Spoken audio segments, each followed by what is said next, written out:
You wake up and your eyes are already scanning the day. Before your feet hit the floor, you're checking messages. Nothing is on fire, but your body is acting like it is. Later, you're standing in the kitchen staring at the same mug. You can feel the tightness in your chest, and your mind keeps saying, "Move, hurry, catch up." This isn't you being weak. It's a protective setting that got stuck on. When your system reads pressure as danger, it shifts into alarm mode. That mode is meant to be temporary. But most days are noisy, unfinished, and full of small friction, so the alarm never gets a clean signal to turn down. Then you try to fix the feeling by thinking harder, pushing faster, or numbing out. That seems reasonable in the moment. And it keeps the gas pedal pressed just enough that your body never fully downshifts. So here's the practical target. Not a perfect calm life, just a repeatable way to turn the volume down in short bursts while the day keeps happening. The first thing to notice is the moment it changes. You're fine, then one email lands the wrong way. Your shoulders lift, your breath gets small, your attention narrows like you're bracing for impact.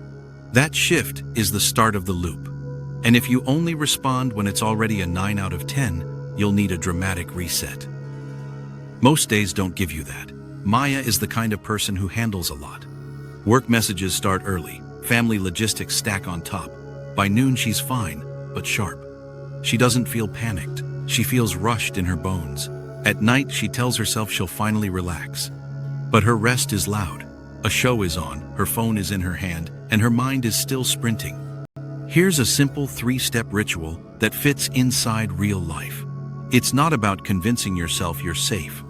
It's about showing your body that the emergency is not happening right now. Step 1 is name the loop. The moment you notice the shift, label it alarm mode, then rate it from 1 to 10 quickly with no fixing.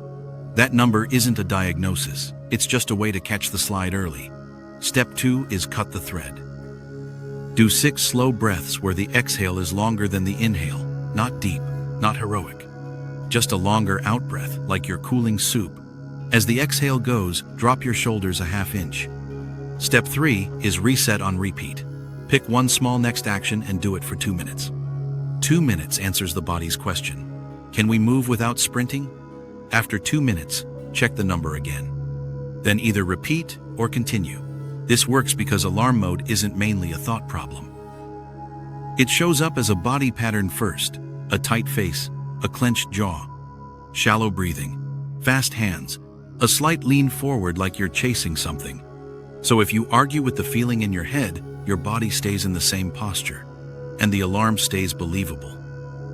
Now, a few key things keep people stuck in this all day. One is treating normal stress signals like proof something is wrong with you. Your heart is faster, so you assume you're falling apart. Your mind is busy, so you assume you're unstable.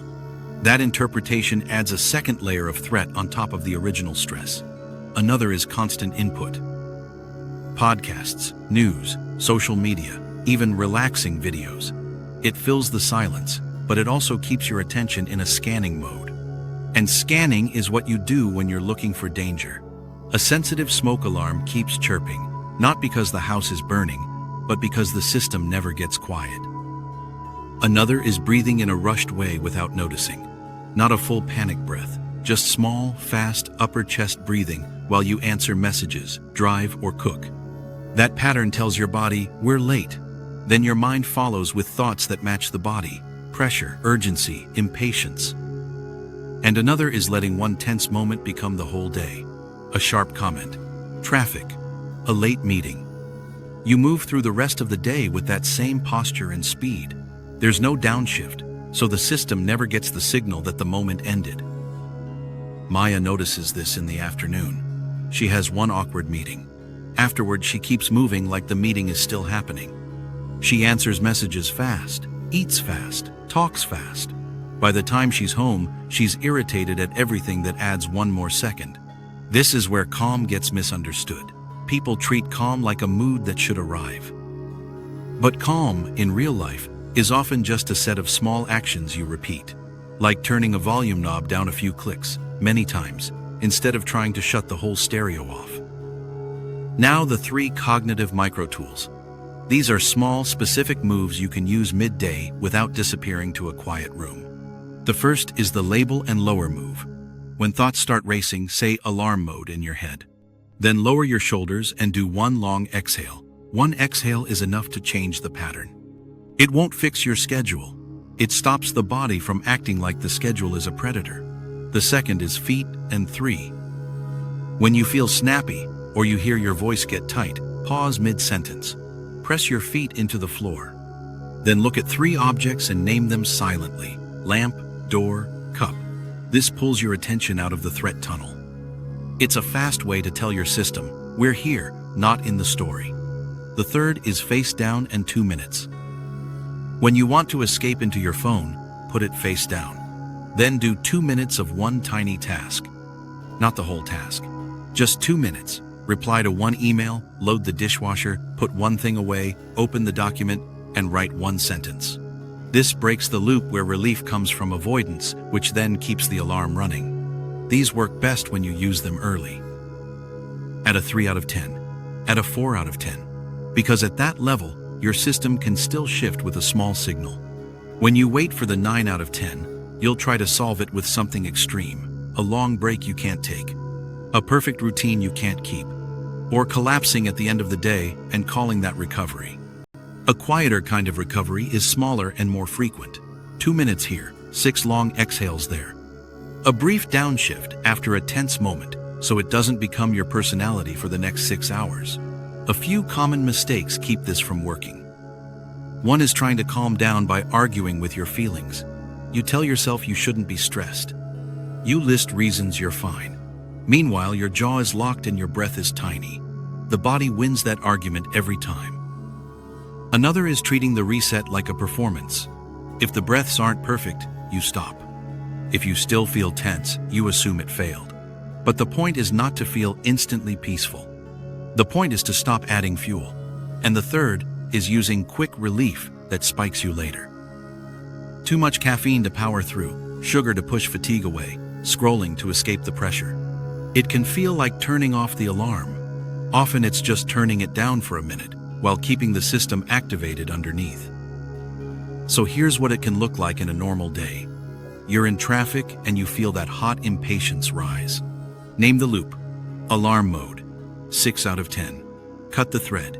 One long exhale at the red light. Shoulders drop. Reset on repeat. Hands loosen on the wheel. Eyes widen slightly. Then you drive the next 2 minutes without rushing the car in front of you.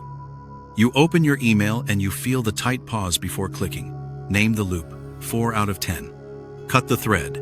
6 breaths, longer out than in while the inbox sits there. Reset on repeat. Answer one message for 2 minutes, then reassess. You're in the kitchen and someone asks a simple question, and you feel your tone get sharp.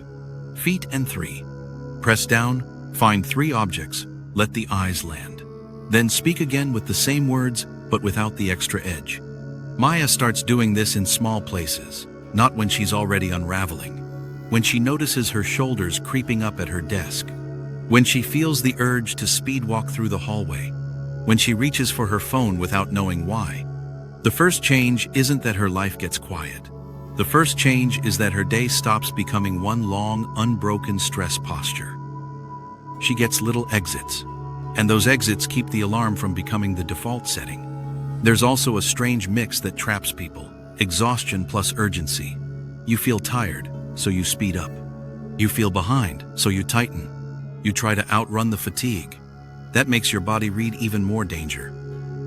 When you do the long exhale, you're not trying to get sleepy. You're interrupting urgency.